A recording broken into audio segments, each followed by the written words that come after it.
Hi guys, my name is Ben, I'm Nathan. and welcome back to the Pride of Villa. Today we're going to be talking about the West Bromwich Albion result. Aston Villa 3, West Bromwich Albion nil. We're just going to go into the performance a little bit, talk about what we thought was good, and look on to future results and fixtures, and possibly talk about January transfers. So if you are going to enjoy this video, obviously please leave a like, subscribe, share us around. Let's get the like spike going. As we said, you love a like spike. Turn on those notifications, follow us on our social pages, and without further ado, let's get straight into it. Nathan, Aston Villa 3, West Bromwich Albion nil, the West Midlands derby, even though it's not a derby. What did you make of it? A totally dominant 90 minutes of football for Villa, and ultimately just a cruise victory against West Brom. Well, it was just, I think we all definitely knew we were going to win that one. Just before the game, I looked at the team sheet and I was just like, they've got Allardyce and we're not playing our, best team. Anything can happen now. It could just be a draw or something. But, the players I was, really hesitant about, like Traore, El Ghazi, players like that. They're the ones who, really shined in that one. And it was just, in a way, we took the piss out of West Brom with them.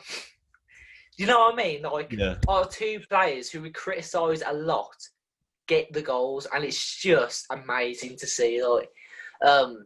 Traore getting his goals. I'm really happy for him.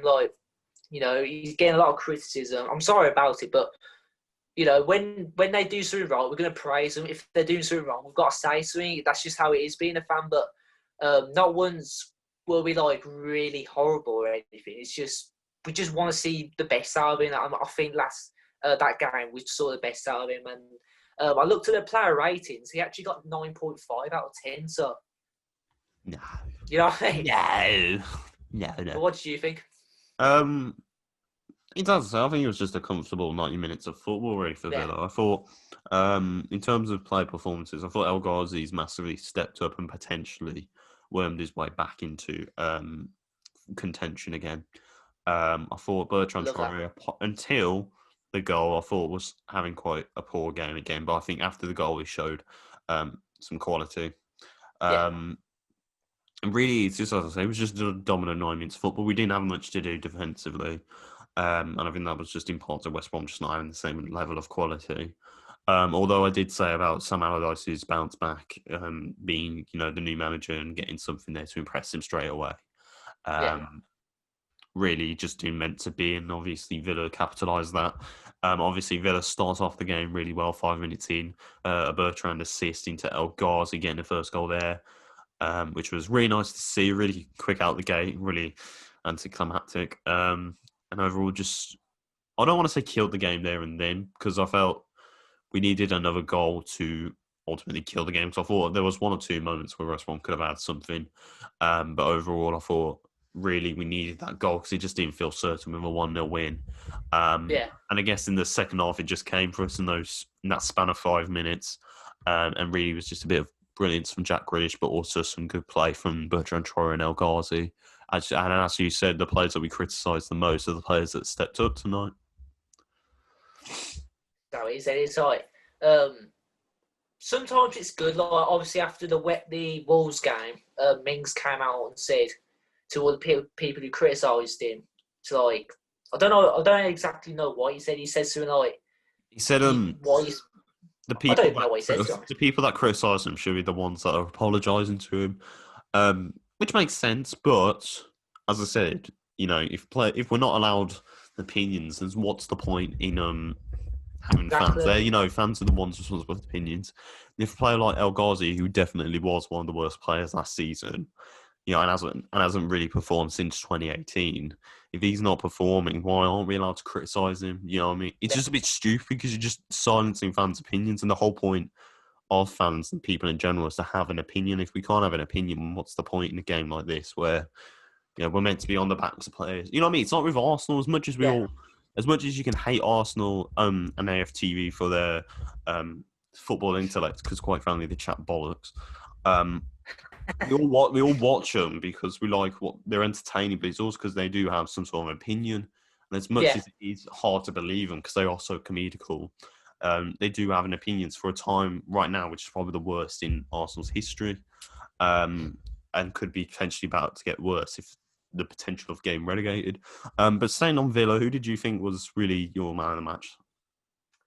Um, Obviously, every week I would always say Martinez, and he was actually marked as a 6 out of 10, which I thought was quite harsh. He didn't have anything to do, Yes, though, to be fair. exactly. He had nothing to do, but it's like, we talk about one of the best footballs potentially in the world. Like, you can't be marking him now. Seven's good enough for me, but I'm just saying like 6 is it's a bit like low for me. But man of the match, um, I'm gonna go with El Ghazi purely because I'm seeing something with him now. I'm seeing like a big change. Maybe it is because of the criticism before, and then like I think he turned off his Instagram or Twitter for a bit, and now he's back on. I'm not too sure if he did. Um, that might have done him good. To get him back into form of who he actually is. Like, we're talking about a really experienced player. He can do anything really, but he ain't really been performing like the last season. But now we are seeing the old El Ghazi back, and if he starts against Crystal Palace, which I think he does, I think he will anyway. I'm really hopeful he'll probably get another goal there. It's just obviously they did lose 7-0 to Liverpool, though we did beat them 7-2. But that's beside the fact, and it's just I'm not going to say sorry for criticising him because I feel like it helped him. Like, if you're not playing good, you deserve the criticism. Like, what you're not doing good at. Like, everyone has to go through it. Yes, Arsenal are going through it like a ton right now, but they sort of deserve it because they don't really look arse with Arsenal right now. They're all on that much money. But beside that, with the Villa, it's different because we are amazing this season, and the expectations, how we're going to end the table this season. Hello? Just, baseball, just, 100% each day we're against anyone. What was that? No, I didn't know if you paused. But yeah, it's on what you said about teams going through it right now. I think this season's been a bit of a surprise. No one's really stood out as being a team capable of winning the title this year or capable of doing a bit more. You could look at Liverpool, but really they've not been the same team that they were last season. You could look at Tottenham, although their momentum's starting to fall. You could look at Southampton, but realistically, are Southampton going to be there at the end of the season? Probably not. And I think what's nice is that idea of the top 6 has finally gone away. Obviously, Arsenal have massively fallen out. Chelsea is still going to be in that mix, but not really the same Chelsea we know. Man United might be there, might not be, but again, not the same. Man City and Liverpool, it's all about who's going to really be there. But it's just that idea that we're finally seeing some change in that top 6, and potentially Villa will finally be there again for the first time in over nearly 15 years. And it's as you said, we have players of experience like El Ghazi, who has played for Ajax, who played for in the French league. He's obviously been a player that's had a lot of time elsewhere in the league, so it's a bit of a stepping stone for him. But I think now time is finally getting to it. I thought for me, Jack Grealish was probably the man of the match just because of the fact he's creating so much in the team, and it really I felt like he was the driving force behind us going forward in front of goal. And overall, although players like Matt Cash coming back in, I thought he did really well. I thought House had a really good game, and I'd like to think he's still going to be playing against Crystal Palace. I thought Dougie did well coming back in, and I thought overall, Traore did have probably his best game yet. And overall, just a really good team performance. Hard to mark anyone down, simply because really West Brom wasn't offering anything. But it's looking forward now to Crystal Palace, obviously getting beaten 7-0, as you said. I've already done my predictions, and I believe Villa are going to be cruising past this one, although it's going to be a little bit more challenging, just because a bit of the raw talent that is within Crystal Palace in Zaha and Eze, and obviously Benteke with wanting a goal against us.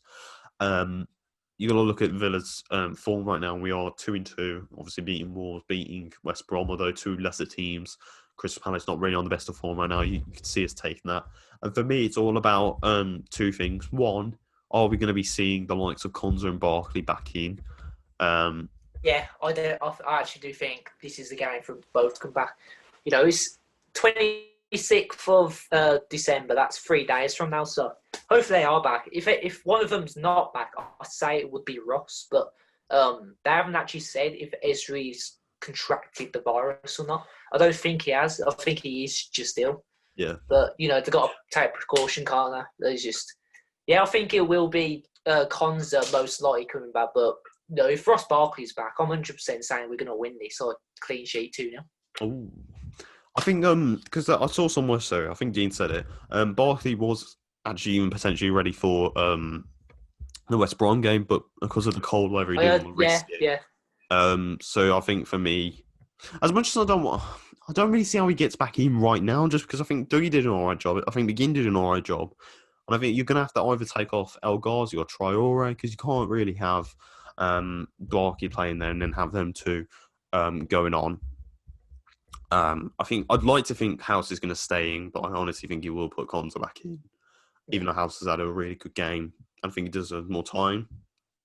And overall, it's just really a case of, I think even with them on the bench, it makes us look much stronger. And I think even if it has to be brought on for 20 minutes or 45 minutes, I think Barkley will obviously give us a bit more quality and a bit more going forward.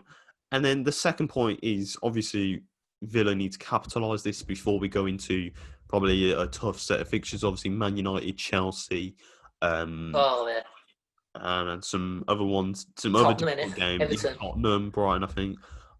Going into the new year, obviously it's going to be a bit tough. So ideally, it's critical for Villa to get 3 points. Is stay there maintain that 2-game head bonus and try and climb as high as tail. Because I believe a win here will hopefully take us 6th. So it's ideal that Villa get the win here and capitalise on a poor team before we move on to those harder teams going ahead. I'm trying to think what else to talk about. If Villa win this game, obviously, if Villa beat Crystal Palace, and we do hopefully move up into that top 6, where do you ideally see us then? Do you think we still will finish mid-table, or do you think perhaps there is a bit more of a brighter future? If we beat Crystal Palace, obviously we go into, I think it's Chelsea next after that. Yes. We're going to that with obviously really good form. I think we will be just over them in the table. I'm not too sure actually. They had that really good win against West Ham, even though they didn't play well. So that's a plus. But if we win Crystal Palace and then we go on to actually get some sort of result against Chelsea, because I feel like we can get a result literally from any team now. Like, everyone's doing it. Fulham beat Leicester. West Brom got a point against Man City, so we should be getting points from everywhere, really. Yeah. So it's just what I was saying to my dad. Like, once we start going against like the teams that are competing for like top 4 and that, so that's Man United, Chelsea, Tottenham. Until I see like a good performance and even a win or a draw against all of them, right now I will say we're going to end from 9th to 6th, somewhere around there. We're definitely going to be top table, but if we are able to get results against these top 6, I am definitely saying, and I know this is going to come as a very big shock to everyone, I'm saying Europa. Purely because I feel like we have the team for it now. We really do. And we're having a January transfer. And, obviously you've just done the video on that, and it's most likely we are going to get at least 3 of them players. Yeah. We can actually achieve things like that. It's just, it's really exciting this season. And, yes, it is a big step from last season, but if we are capable of doing it, why aren't we going to do it? So, I'm not fearing going against Tottenham, Chelsea, Man United. I'm not fearing any of them. You got to remember, last season, we went to Old Trafford. We got a point, 2-2, and that team was just dreadful what we had. Right now, we should be winning things like that. Yes, they did beat Leeds 6-2, but we don't lose like that. The last time we lost like that was, I believe, Man City last season, 6-1 at home. Yeah, we ain't lost like that for a long time, but yeah, it's just I do feel like we can actually get Europa, and like obviously last season it was Sheffield United just about trying to get it, but obviously they lost out because of a number of reasons at the end of the season. But if anyone's gonna do it, it's got to be us. Because obviously you're seeing like the new stats like, all around the world. We are like really high in them. I was looking at one the other day, and it said something about the goals this season or something, and we're like top in Europe. I'm not sure what it actually was, but we seem to be really close to the top of all these stats everywhere, and it's because of how good we've been this season. Like, it's really weird seeing that Mm. from this season, and you look back at last season, we're just doing nothing. But yeah, I'm just like, I think Europa is definitely a possibility, but we need to see wins from the top 6 clubs because obviously we haven't gone against any of them yet. Obviously, Man City was postponed. We haven't gone against Chelsea in that. Talk about Chelsea, I do feel we will win that, to be honest. And I'm only saying that because, like, the performance against West Brom, teams, like everyone, you can't really predict any games in this season because obviously there's hardly any fans there. There won't be any fans there, sorry, because obviously we're in a tier 4, so I don't know. I'm a bit confused about every place that we're going to now, but if Fulham's going to Leicester getting a win, West Brom getting a point against Man City, we're beating Liverpool 7-2, anything can happen. So, what do you think? Yeah. Just looking at the table, a win here obviously will put us as high as 6th, obviously, because we'll have a better goal difference than Tottenham. Yeah. I think Europa League wise, I don't think we're ready yet, just because I think I don't think even we're the ready. squad as it is, I think for Europa League isn't good enough. And I think it needs to be better. And in terms of squad depth, really, it's the first team, it's the first 11, or it's nothing. Yeah. I do believe that, as you said, I think we can go to Chelsea. It's as I said earlier, I think no team really having a solid season so far. No. Or actually establishing any dominance. I think we can have Chelsea. I think Man United might be a little bit difficult just because of that front three and Fernandes being champions Yeah. winners compared to a defensive championship. And I think it's going to be a little bit challenging there. But I think, as I said, we need the confidence and the consistency here against Crystal Palace. I think we go into Chelsea, I think it is very doable just because I don't think they're playing well right now. And I think without the likes of Hakim Ziyech and Kai Havertz and Werner not turning up, I think we can massively and should take advantage of this opportunity. And I think overall, yeah, Villa have had a really good season. We are apparently the number 1 top team in Europe right now. Just because of, as you said, the great start to the season we've had, which is quite frankly mental, considering where we were last season. But it shows that, you got to stick with what you believe in. You got to stick with the players that you've had on the pitch. You got to stick with the manager. And overall, we've been rewarded with a much better season, even if it does turn out to not be top 6 and we do finish like mid-table. You still got to think, but it's much better than last season. We've had some great results. Exactly. We've actually massively shown a step up here, and overall, it is a positive. And I think overall, I don't really mind where we finish now because I think, for me personally, I think after winning this game, it was like, oh, we're now going to be stuck in the mid-table because of the missed opportunities, and I think that's what's really going to let us down this season. The likes of Leeds, Burnley, and Southampton. I think we're just not massively turning up there, and I think even though. We played well. I think we're just going to be stuck in the mid-table because I just think teams are going to start getting away. I think really right now we are just unfortunately stuck in the middle. I would like to see top 6. I still think it is possible. But it does say we've got to play out the rest of the season. And then we've got to obviously look into January. Now, I'm going to be doing a video on the January transfer window, or if this has gone out after I've done a video on the January transfer window. But obviously, we've talked about this already. It's really interesting to see what he's going to do. Because, we've signed a lot of players in the past 2 years. And I think, for me, starting off, I would sign a left back. I would... Exactly, yeah, definitely. So perhaps Rico Henry, I think he needs to be, for me, the number 1 target. Just because of, although target is good, I think your backup option then being Neil Taylor, and considering how old he is, his contract, I think it's worth just bringing in Rico Henry now. Is he from just Bristol? He's from Brentford. Brentford. Yeah, so we already have the connection with Cons and Watkins, so they'll be good there, and obviously Dean Smith working with Yeah, him. yeah, Um, I think centre mid will be an interesting one. It's obviously, do you look at Ross Barkley and sign him now? I think for me, we wait until the end of the season because you never know what's going to happen over the rest of the course. He could turn out to be dog shite, um, like Drinkwater did. Um, oh, but from what we've seen so far, Ross Barkley, he's a massive big quality. But as I said, injuries, and it being only half season, we need to wait and see. But you could also look at signing another new midfielder in the likes of John Swift from Reading again. We could go back to there. Obviously, Jesse Lingard's been linked, although probably not the best option. Take him on loan. Maybe get something out of him. He gives us a bit more than what we have in Hurahan. And not saying anything bad about him, but Jacob Ramsey needs a bit more experience elsewhere before breaking into the team. You know, he's very, yeah. very talented. And then we look at the hierarchy, the front three. Do you sign another striker, even though we still have Wesley to come back? But when will he come back? Do we sign the likes of Edouard from Celtic for 40 million, paying more than what we've paid in Watkins, suggesting that he doesn't have as much faith in Watkins as he does in Edouard? Do you spend that much money? Do you loan out Talk about Davis?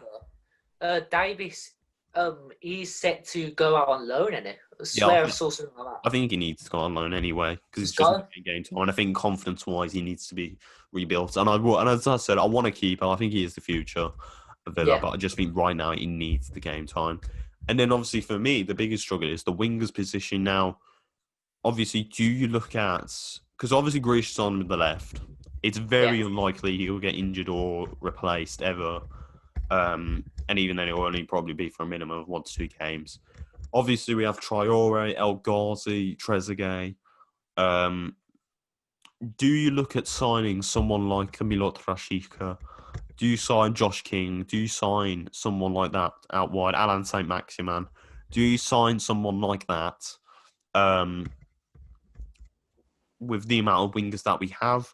Because it doesn't say, is Grealish going to get replaced or taken out of the squad? No. So is someone Ah. really going to be playing in that position? No. So that means you leave the right hand position. We already signed Traore for that role. And then you've still got El Ghazi's now performing. You've got Trezeguet, who, although may not be the best of the three right now, is still putting in brilliant work rate. So it's like, do you sign a new winger or not? I personally, it's hard because I'm not sure to I'd be honest. like a new one, but I just don't think. For me, it just doesn't make sense doing it because Grealish will never get injured, never get taken out. And then you've still got 3 other wingers to play that position. So for me, the only area that I can say you could argue signing is the left back, maybe centre half, just because I don't think Engels is really going to be here much longer. Because I just don't think he's not good enough, but just not in Dean Smith's books. I think House as It's much as like Gilbert, isn't it?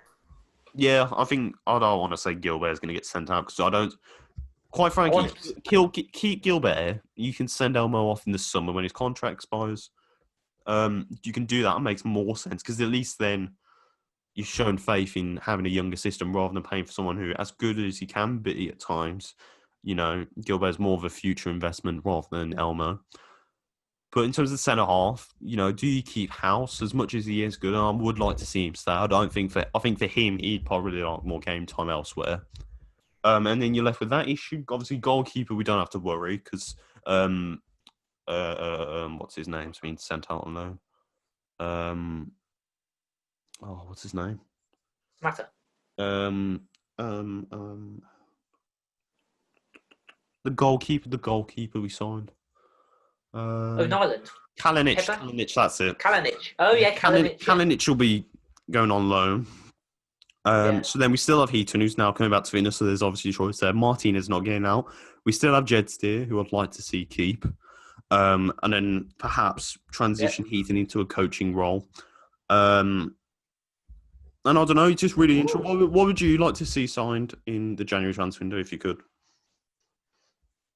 Definitely left back. Striker. I feel like we will have to, and obviously we will get Wesley, but if we're trying to get the results that we want, we're going to have to get a striker for the time being. not that it's not because Watkins ain't doing much. It's just we need someone on the bench, just like his sort of level, even better. Mm. So that's two. Talk about the wingers though. It's just I don't know. I'm not too sure to be honest. It's just I feel like we've got what we've got, but It's not enough.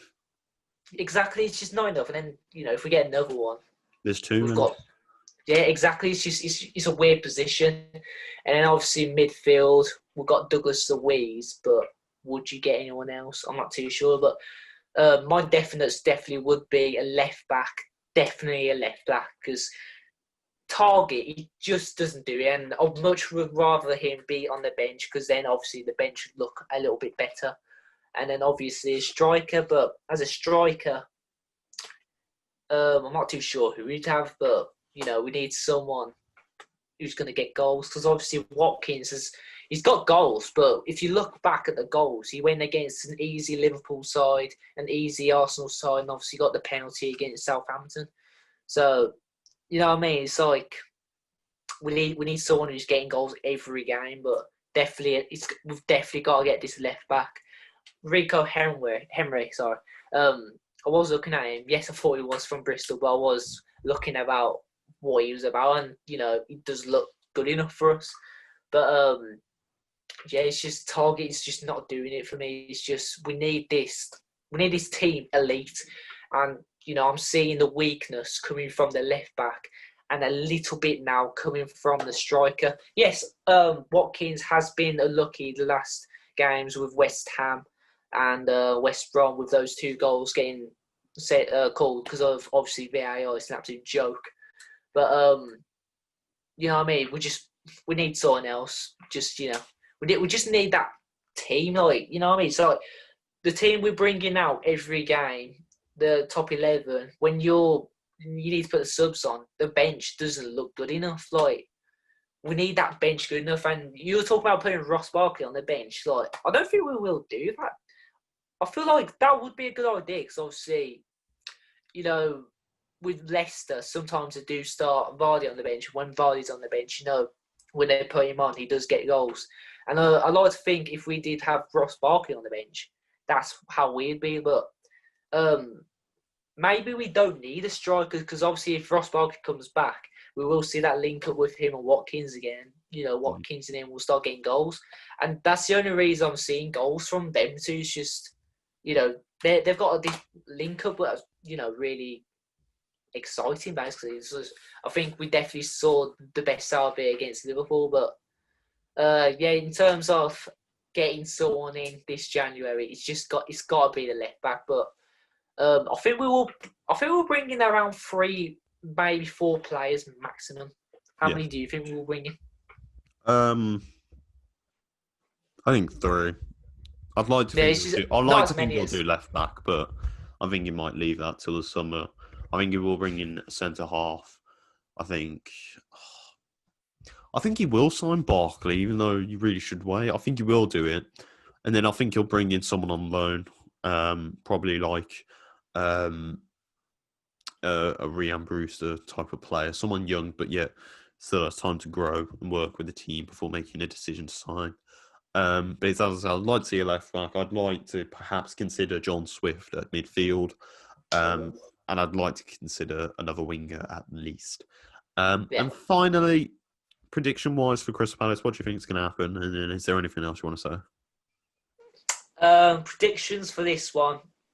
I'm going to say, it can go either way, really, because obviously when you lose 7-0, you're either going to be really crap against your next opponents or you're going to come back with a bang, to get the fans' respect again, obviously with a win. But with the team we've got and who they've got, obviously, the last time we went against them, Trezeguet got 2 goals against them, we won 2-0.